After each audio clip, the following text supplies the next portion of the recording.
Okay, so imagine this. You're sitting in a dark auditorium. It's January 9th, 2007. You've been invited by Apple to see something. You don't know what it's going to be.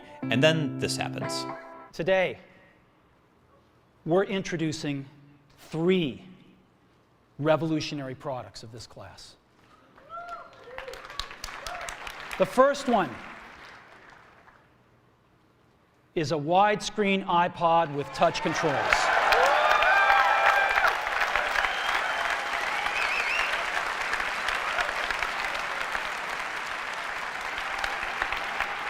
The second is a revolutionary mobile phone.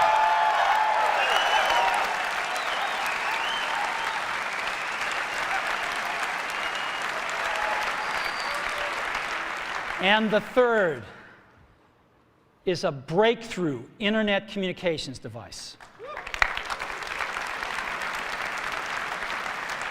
So, 3 things.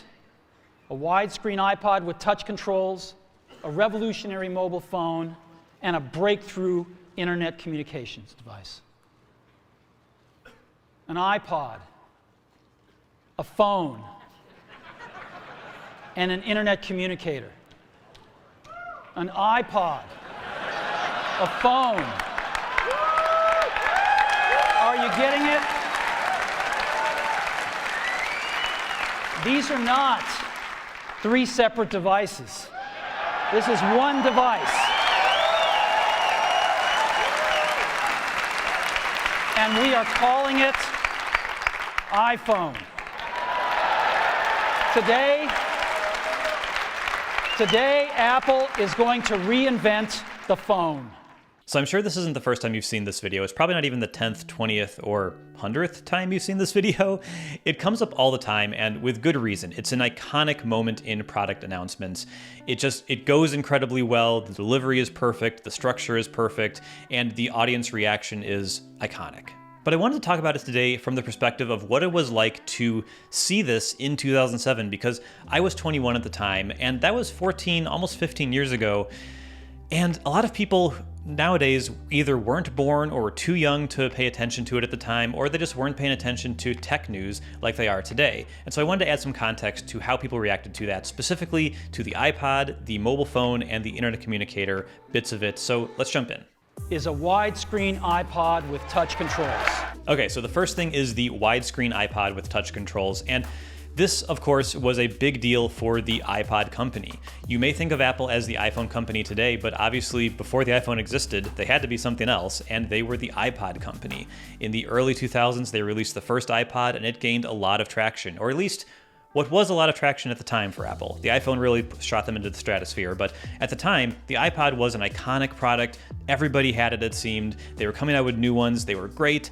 The competition couldn't keep up. They tried all sorts of things. They couldn't break into the iPod's market share in any real capacities.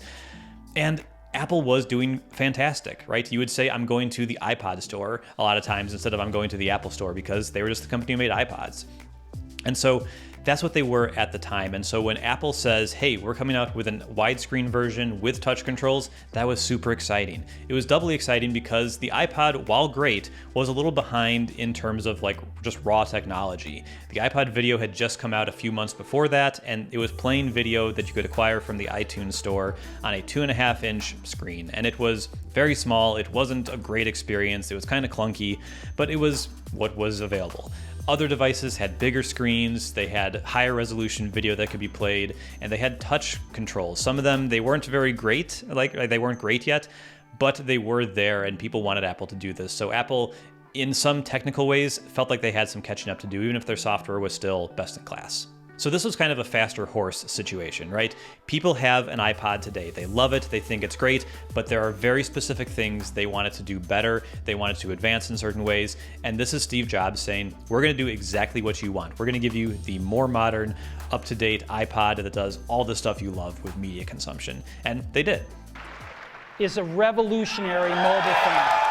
The second point he brings up is the mobile phone, the revolutionary mobile phone. And this gets a big roar from the crowd because this is the culmination of years of rumors, years of speculation, years of false starts where people are like, ooh, they're about to do it. They're about to announce their phone and then they don't. Or they're about to do it and then they announce the Moto Razr, a collaboration with Motorola for a really bad phone that was not very good at anything, and it certainly wasn't great at playing music even. As an iPod, it wasn't very good. You could hook it up to iTunes, iTunes would recognize it, and you could load songs onto it, but it was like 100 songs. It was a super low capacity device, pretty garbage. But there was still this hope that Apple was going to do something great in the space. And so this is the culmination of all those rumors, years of anticipation, finally coming to a head. They're finally delivering the Apple phone. Oh my God. And you have to recognize that people had a very different relationship with their phones back then. There wasn't the emotional connection. There wasn't the fanboyism that there is today. There was definitely some people who preferred Motorola or Nokia or whatever other company was making phones, but it wasn't like it is today at all. People, if anything, were more loyal to their carrier than they were to the company who made the phone that they actually used. Can you hear me now? Good. So people would be diehards for Verizon because they had the best service where they were, or T-Mobile because they had the best service there. And like you would look at coverage maps, like coverage maps were a big deal back then. They're still a thing today, but they were everything back then. And so people were more loyal to them. They weren't so excited about their phones. When they did get a phone, they would either get the cheapest one they could get, or they would get one that just looked cool. But ultimately, they were just taking phone calls on them and sending text messages and maybe playing some basic games. It was not the way we use phones today at all. And so Apple really changed how that worked from that day on. They made it so that people wanted to use the iPhone, and they would switch carriers to Singular and AT&T at the time to make it happen, and other things around the world. But yeah, that was a real shift in how people used their phones or how they felt about their phones, because suddenly you want a specific phone by a specific company, not I'm using a carrier, okay, what phones can you give me? Is a breakthrough internet communications device. And then third was the internet communicator, and that was the most tepid response. I would say was a polite applause. But compared to the first two things, was nowhere near as substantial a reaction from the crowd at the time. Very mobile phone. But over the years, I think it's pretty clear this is the most impactful change that the iPhone brought. It didn't just bring change to how phones worked, it brought change to society in general. The way we communicate today, the way that social media has made our brains work differently with reward systems and everything, it's really changed everything. And when you look at what big things are happening in the world of technology and in the world just at large, the way we consume news is completely been upended by mobile phones. The way that we talk to each other and get rewarded in social media situations is totally different and makes us act differently on social media than we did previously in our more one-on-one conversations.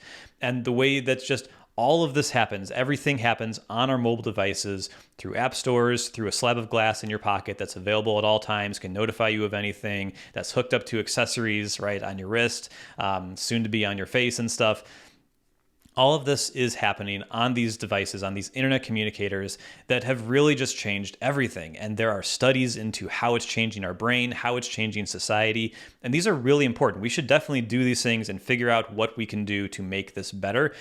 Because while we still consume media on our phones and we still make phone calls and send text messages on our phones, the big thing that we do on them and the big impact they've had on society is really in this internet communication and how we are constantly connected, how we can contact anyone in the world, right? Like I can send a message to basically any celebrity on Twitter and there's a chance that they'll see it. That's just not a thing. And that's a very minor, like that's a very low stakes thing. But like that's a sort of access to other people in the world that we just didn't have before. And I think it's really substantial. We live in the post-iPhone world right now, and it's so different than it was when I was younger. And we didn't have iPhones. We didn't talk to each other and around each other like this. So massive, massive change, but it got kind of like a golf clap at the moment.